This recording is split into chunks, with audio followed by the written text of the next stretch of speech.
আপনি কি ডায়াবেটিসে আক্রান্ত বা উচ্চ রক্তচাপ? আপনার কি থাইরয়েডজনিত কোনো সমস্যা আছে বা ক্রনিক কিডনি ডিজিজ? এই ধরনের সমস্যা যদি আপনার হয়ে থাকে ডেফিনেটলি আপনি ঠিকই ধরেছেন, আপনি কিন্তু ক্রনিক ডিজিজে আক্রান্ত। আজকের দিনে দাঁড়িয়ে মহিলাদের সবথেকে কমন একটা ইলনেস সেটা হচ্ছে পলিসিস্টিক ওভারিয়ান ডিজিজ বা পলিসিস্টিক ওভারিয়ান সিনড্রোম। পরের র্যাঙ্কে রাখছি ইউটেরাইন ফাইব্রয়েড টিউমার, ৩ নম্বরে রাখছি ব্রেস্টে ফাইব্রো অ্যাডেনোমা বা ব্রেস্ট টিউমার। এ ধরনের অসুবিধেগুলোতে আপনি কতদিন ধরে চিকিৎসা করাচ্ছেন? কী বা তার ওষুধ খাচ্ছেন? সেগুলো খেয়ে আপনি কতটা ভালো আছেন?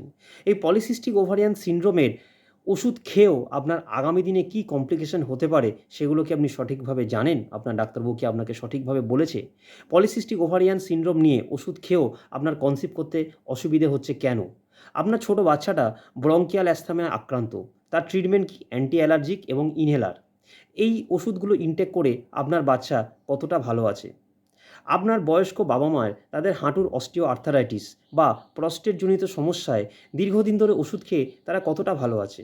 হাঁটুর সমস্যার ওষুধ খাওয়ার পরেও যখন ডাক্তারবাবু আপনাকে বলছে আপনার বাবা-মায়ের হাঁটু দুটো একদমই ক্ষয়ে গেছে, এ দুটোকে নি রিপ্লেসমেন্ট করতে হবে, তাহলে সেটা শুনে নিয়ে আপনার মাথায় কী চিন্তা আসছে? অটো ইমিউন ডিসঅর্ডার অর্থাৎ শরীরের নিজের রোগ প্রতিরোধ ক্ষমতাই আপনার শরীরকে ধ্বংস করছে, শরীরে রোগ তৈরি করছে।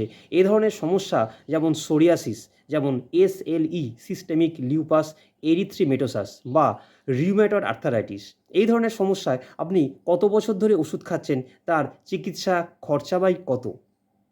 এই ধরনের সমস্যার জন্যে আজকে আমার এই ভিডিওটি। গুড আফটারনুন ফ্রেন্ডস, আমি doctor Sutanmoy Sengupta, consultant homeopath, specialist in chronic disease. এই ধরনের সমস্যা থেকে আপনারা কিভাবে মুক্তি পাবেন, কী তার প্রতিকার, কী তার উপকারিতা, কী তার ক্ষতিকারক বিষয়, সবগুলো নিয়ে আজকে আলোচনা করব। অত্যন্ত গুরুত্বপূর্ণ এই ভিডিওটি, আপনারা সবাই মন দিয়ে শুনবেন এবং আশা করব প্রচুর লাইক এবং শেয়ার করবেন। প্রত্যেক চিকিৎসা পদ্ধতিকে আমি সম্মান জানিয়েই বলছি, প্রত্যেক চিকিৎসা পদ্ধতির স্কোপ আছে কিছু এবং কিছু লিমিটেশন আছে। ক্রনিক ডিজিজ একমাত্রই হোমিওপ্যাথি ঔষধের মাধ্যমে পুরোপুরি নিরাময় সম্ভব, এটা কিন্তু হোমিওপ্যাথির একটা বড় স্কোপ। ঠিক তেমনই আমার সামনে যদি হঠাৎ করে একটা স্ট্রিট অ্যাক্সিডেন্ট হয়ে যায় বা একটা প্লেন ক্র্যাশ হয়ে যায়, ডেফিনেটলি আমরা আমাদের আর্নিকা মন্টানা দিয়ে পেশেন্টটাকে বাড়ি চলে যেতে বলবো না, ডেফিনেটলি কোনো বড় হাসপাতালে কিন্তু আমরা রেফার করব। ঠিক তেমনই ক্রনিক ডিজিজ একমাত্রই কিন্তু হোমিওপ্যাথি ওষুধের মাধ্যমে পুরোপুরি নিরাময়যোগ্য সম্ভব। মডার্ন মেডিসিনের মাধ্যমে এটা একটা সার্টেন লেভেল পর্যন্ত একটা নর্মাল স্টেটে থাকতে সাহায্য করে, এই ধরনের ওষুধপত্র কিন্তু ওদের রয়েছে এবং তারা সেই ধরনের চিকিৎসা পদ্ধতির মাধ্যমে তারা চিকিৎসা করে আসছে। এখানে মুশকিলটা হয় ঠিক অন্য জায়গায়। কিছু হোমিওপ্যাথিক ডাক্তারবাবুরা রয়েছেন যারা অপচিকিৎসার মাধ্যমে হোমিওপ্যাথির একটা তথাকথিত বদনাম সৃষ্টি করেন মার্কেটে।